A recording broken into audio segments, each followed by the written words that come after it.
تصريحات مصطفى السيد زيزو ابو زيزو. التصريحات دي الغريب فيها يا جماعه ان هي ما عجبتش الزملكاويه وما عجبتش الاهلاويه. الراجل طلع بعد ما زيزو اتشتم في المدرج في ماتش سيراميكا بتاع الزمالك. طبعا يعني انا قلت في فيديوهات ان دي حاجه مش مقبوله. بس للاسف هو الفكره كلها ومش في موضوع الشتايم بس، هو في كل حاجه في الكوره في مصر هو الكلب مكيالين على حسب لون التيشيرت. ودي الازمه في الموضوع كله. المهم والد زيزو طلع قال لك انه هيرفع قضيه وهقدم بلاغ وعمل شكوى في اتحاد الكوره وفي رابطه الانديه لمعاقبه جماهير نادي الزمالك اللي الايه بقى المحرضين من بعض اعضاء مجلس الاداره عشان يشتموا زيزو وما احترموش ان هو قعد 6 سنين في الزمالك. فالموضوع ده ليه كذا شق. اولا اعضاء مجلس الاداره مش هتحرض جماهير، يعني اولا يعني زي ما انتوا كلكم شايفين ان الجماهير اصلا مش طايقه مجلس الاداره، وان مجلس الاداره دلوقتي بعيد عن الصوره تماما ومن السنه اللي فاتت، وان جون ادوارد هو المتحكم في الموضوع وملوش اي علاقه بالجماهير يعني. فهو ممكن اعضاء مجلس الاداره مثلا اصدقها ان هم يحرضوا صفحات، وده ما حصلش، ده ما شفناش يعني. حتى لو عملوا كده ده ملوش علاقه بالجماهير. هي الجماهير يا استاذ ابو زيزو هرجع اقول لك ان هم لهمش حق في الموضوع، بس انا هقول لك هم بيشتموا ليه. هم متضايقين من زيزو، شايفينه خاين، شايفينه كذاب، شايفينه باع فرقتهم، شايفينه ان هو كان النجم اللي بيبنوا عليه وسابهم وراح الغريم. فانت مستني منهم ايه؟ يعني مستني ان هم يعني يعملوا ايه؟ اكيد هيشتموا. انا ما بقولكش ده صح، بس بقول لك ده المتوقع يعني.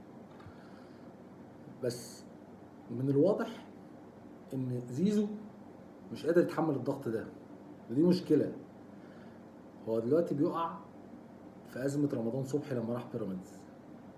لما رمضان راح ما قدرش يتحمل الضغط، مات، مستواه وقع. رمضان بعد ما راح بيراميدز انتهى. فزيزو حظه بس حلو ان هو رايح نادي جماهيري وليه ظهير جماهيري كبير جدا وشعبيه كبيره جدا واداره قويه جدا تقدر تحميه. لكن مع كل ده زيزو مش قادر يتحمل، لان زيزو مركز، كل حاجه بتحصل بينزل ستوري.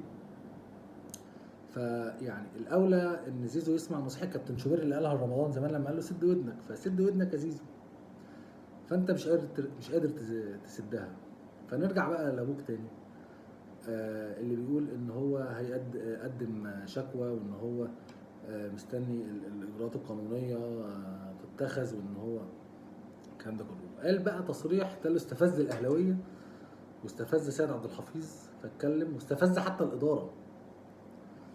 قال لك لو الشتايم دي استمرت ولم يتخذ اجراء قانوني او لم تعاقب الناس اللي بتعمل كده، انا هاخد ابني يروح يلعب في الخليج، هيلعب بره مصر خالص. انا مش عارف هو ابنك ده يعني فتكيه؟ انا عايز افهم. هو التصريح ده لو كانت قاله هو في الزمالك كان زمان فتحت علينا نار جهنم. ادي بقى الزريبه، ادي اللي مش عارف ايه، اي حد بيتكلم مش مستعني النادي بيقول لك هاخد ابني وامشي. وابنك ده مضى 4 سنين على ذمه نادي، تاخده وتروح فين؟ تاخده وتروح فين؟ فطبعا ده استفاد سيد عبد الحفيظ، فاتكلم في الام بي سي وقال ان ما ينفعش ان والد زيزو من الاخر ملوش صفه اصلا انه يطلع تصريحات، وان التصريحات بتطلع من المركز الاعلامي للاهلي والاداره. حد منهم اتكلم مع ابو زيزو وقال له ما تتكلمش بعد اذنك، ما تتكلمش عشان انت لما بتتكلم بتلبخ وبتغلط فينا. ما هو لما يقول لك انا هاخد ابني والعب في الخارج يعني هو كان مش مستعني الاهلي. يلا انا همشي بقى واسيبكم، السلام عليكم. هو ايه ده؟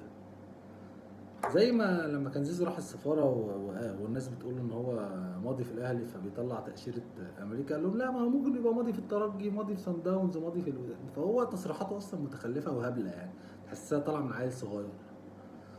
هو راجل يعني عادي على الله، بس هو بقى ابو لعيب مشهور، كل دي صفته في الحياه. ف فهو مش اهل ان هو يتكلم يعني. ف كل اللي انا عايز اقوله من الفيديو ان الازمه كانت ممكن تنتهي لو سكتنا، بس احنا ما سكتناش. بتكلم على ابو زيزو، اتكلم فكبر الموضوع. هو الموضوع طبعا مش قليل ان حد يتشتم في المدرج بمراته، او يعني هي طبعا حاجه مش صح، ولكن هو كبر الموضوع. خصوصا ان اللي كبر الموضوع بقى في الميديا خلى شوبير يتكلم ويقول التصريحات بتاعت اللي انا اصلا مش هتكلم عليها، لان هو يعني احنا كلنا عارفين شوبير يعني، فمش محتاج اقول لك ان هو بوشين وان هو الكلام ده. بس احساسي برضو اللي كبر الموضوع ان الاهلي اتعادل اول ماتش، ان الناس مستنيه بقى فرقه المليار والسكواد الرهيب ده ينزل بقى يدي مودرن اللي هي اصلا كانت هابطه السنه اللي فاتت وقعدت عشان لغوا لائحه الهبوط، هينزل يديها 3 4 على الواجب. فاكتشفوا ان هم يعني الاهلي وحش واتعمل عليه ماتش اصلا من مودرن واتعادل بالعافيه. ف برضو الاهلي شاطر في حته ان هو بيعرف يواجه الدفه، ان احنا لا ما تركزش في التعادل، ركز بس ان زيزو اتشتم. نتمنى ان ابو زيزو يسكت، احنا كاهلاويه زملكاويه نتمنى. هو فاكر وزيزو كمان فاكر ان هو خلاص اتشتم في ماتشين السنه اللي فاتت فالموضوع انتهى. لا، جماهير الزمالك ممكن تفضل تشتم ايا كان بقى العقوبات وايا كان اللي هيحصل، بس لو انت ما كنتش متوقع ده ومش قادر تتحمل الضغط ده، يبقى انت خدت القرار الغلط.